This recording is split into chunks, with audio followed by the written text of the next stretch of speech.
Nongeye nguhaye ikaze rero wowe udukurikiye muri aka kanya. Ni iby'agaciro kuba mudukurikira. Nk'ibisanzwe rero uyu ni wa mwanya wacu mwiza wahariwe kukugezaho ubusobanuro bw'amazina. Aka kanya rero tugiye kurebera hamwe ubusobanuro bw'izina andi. Muri iyi video turaza kurebera hamwe inkomoko y'iri zina, turebe ibiriranga, ubusobanuro bwaryo, ibyo andi akunda, ibyo yanga, intege nke z'aba andi cyangwa se ibibi byabo. Turaza no kureba uko mu rukundo bitwara. Icyo usabwa rero ni ukureba iyi video yose ukayirangiza, kuko nitugira mu rukundo uratungurwa cyane. Nk'ibisanzwe rero iyi wumva ni Strong Studio, naho njye tugiye kubana muri iki kiganiro nkaba Mizero Felix. Ikaze.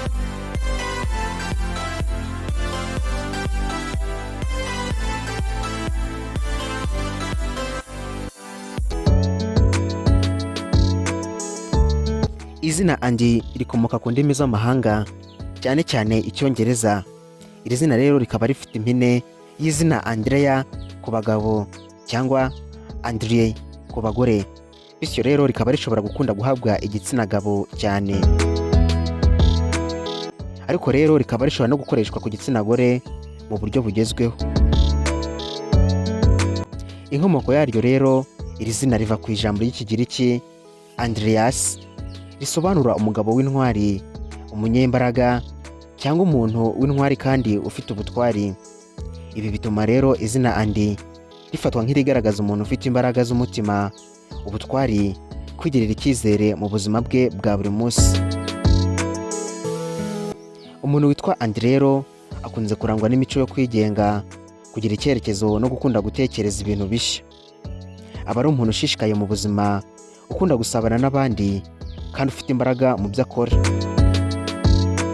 Andi rero akenshi akunze kuba ari umuntu ufite umutima wo kuyobora, akaba ashobora kuba umuyobozi mwiza cyangwa umuntu ushobora gufata ibyemezo bikomeye atabanje gutinya. Akunda gutsinda no kugera ku nzozi ze, kandi akora cyane kugira ngo ibyo yifuza abigereho. Mu byo akunda rero, akunda ibikorwa by'imyidagaduro, siporo, kuganira n'inshuti no kuba mu bantu benshi.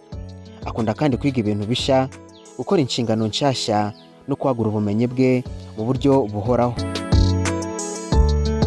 Ni umuntu ushobora gukunda gukora cyane, ariko agasanga umwanya wo kuruhuka no kwishimira atawubona mu buzima bwe.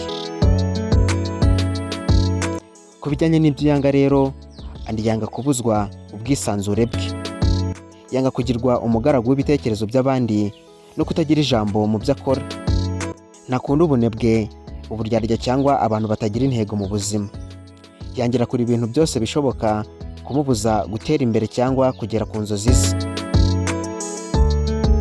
Mu ntege nke ze rero, andi ashobora kuba rimwe na rimwe arangwa no kwihutira gufata ibyemezo bitewe n'icyizere gikomeye aba yifitiye, bikaba byamugiraho ingaruka mu gihe atabanje gutekereza bihagije.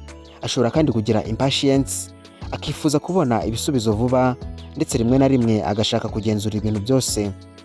Hari n'igihe rero ashobora kutita cyane ku marangamutima y'abandi mu gihe ari gukurikirana intego ze. Dore rero uko mu rukundo andi yitwara. Andi aba ari umuntu w'inyangamugayo kandi ushaka umubano wubakiye ku kuri no ku bwizerane. Iyo akunze umuntu aramwitaho, akagerageza kumwereka urukundo mu buryo butandukanye, ariko kandi aba akeneye umukunzi umwumva kandi umuha umwanya wo kuba uwo ari we. Andi kandi akunda umubano ufite ukwizerana, kubahana no gushyigikirana, kandi iyo abonye uwo bahuje intego aba umukunzi mwiza, wizerwa kandi ushaka urukundo rwabo ruramba. Muri rusange, izina andi rifite ubusobanuro bukomeye, rigaragaza ubutwari, imbaraga n'icyizere. Rikaba izina ry'umuntu ushaka gutsinda no kubaho mu buzima bufite intego n'umusaruro. Ni nuko dusoje, ari nako tugushimira cyane wowe twari kumwe. Nk'ibisanzwe mwari kumwe nanjye Mizero Felix. Mukomeze kugira ibihe byiza, turabakunda. Naho ubutaha, Imana ibarinde. Bye.